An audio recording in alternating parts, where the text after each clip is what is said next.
children are so accepting of each other, and it makes it so much easier for the adults when they see that the children are playing with him just like anyone else, or including them in their activities.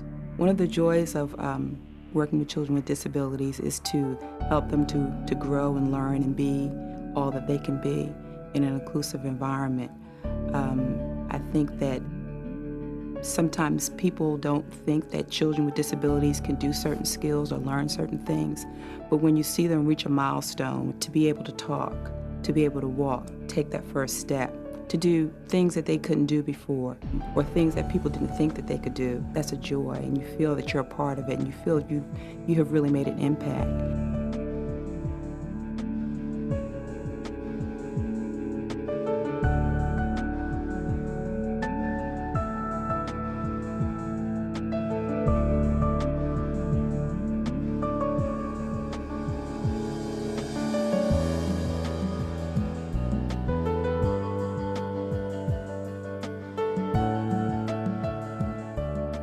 There was a lot of guilt on my part of I'm not giving them what they're supposed to, that they need, and they're not getting that language that they need, and somehow I have kept them from developing that language.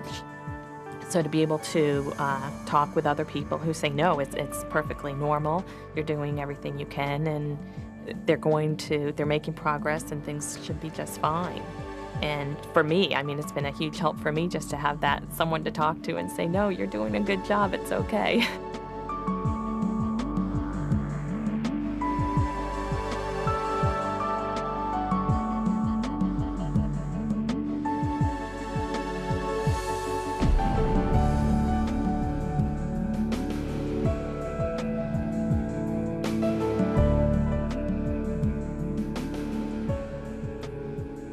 You have to look at the kids as children first and their disability second.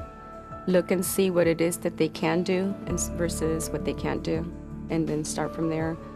See how the peers handle it. Don't force them into a situation on the onset that they know they have a hard time with, but see how they themselves position themselves in the classroom with the peers, within the activities that you have.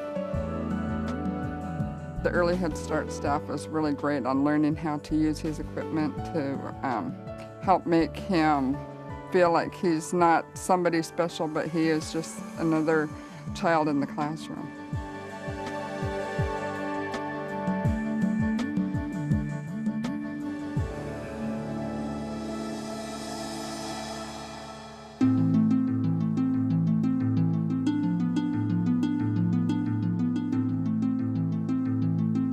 If one really believes in the philosophy that all children, no matter what their individual needs are, need to be accommodated, like anything else that's new, you have to start somewhere.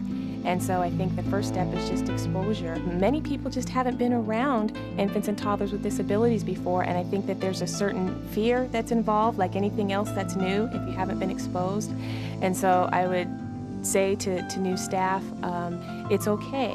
It's natural, I think, to have some fears and some apprehension, because we all want to do a good job. And I think that the fear is from wanting to do a good job and perhaps feeling like one might not be able to do the best possible job. And so letting people know it's okay, we're here to help and support you, and see that you learn what you need to learn and get the tools that you need. When you work with infants and toddlers with disabilities, the wonderful thing is there's so many people working together. There's early interventionists and support staff. There's a lot of people working together with the parents and the children, so you're not out there alone. You're not going to be out there alone. Special education support to Early Head Start allows that teacher, or frees that teacher up to do what they do best, which is teach young children.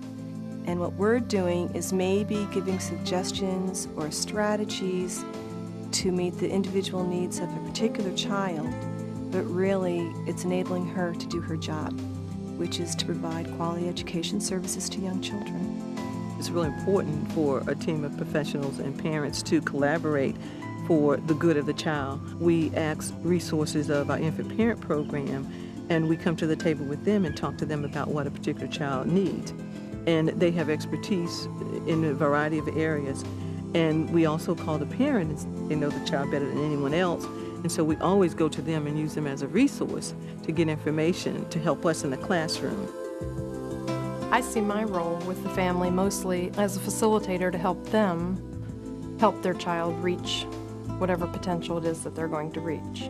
So I think if I can share with my skills with them and help them to help their child, then that's the best way to go at it.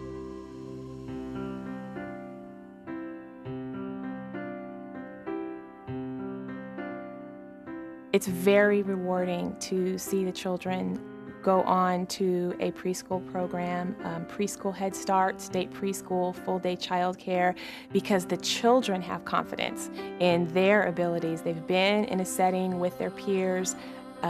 It's wonderful. The teachers also grow, and they're very sad when they see their children move on, but yet at the same time they feel very good. They feel like, wow, I did this, I can do this. We have a child who was developmentally delayed. He had no self-help skills. He had no language. He's been with us almost a year now, and he's made great strides. He's got excellent self-help skills, lots of language. In fact, his mom is telling us, look what you've done. I've seen a great change in Jack and Ryan from being with this center and going in with other children and being able to play with everyone. They've become much more social. I was watching today, and it was wonderful. Ryan was playing with a car, and another little boy came along, and they played side by side.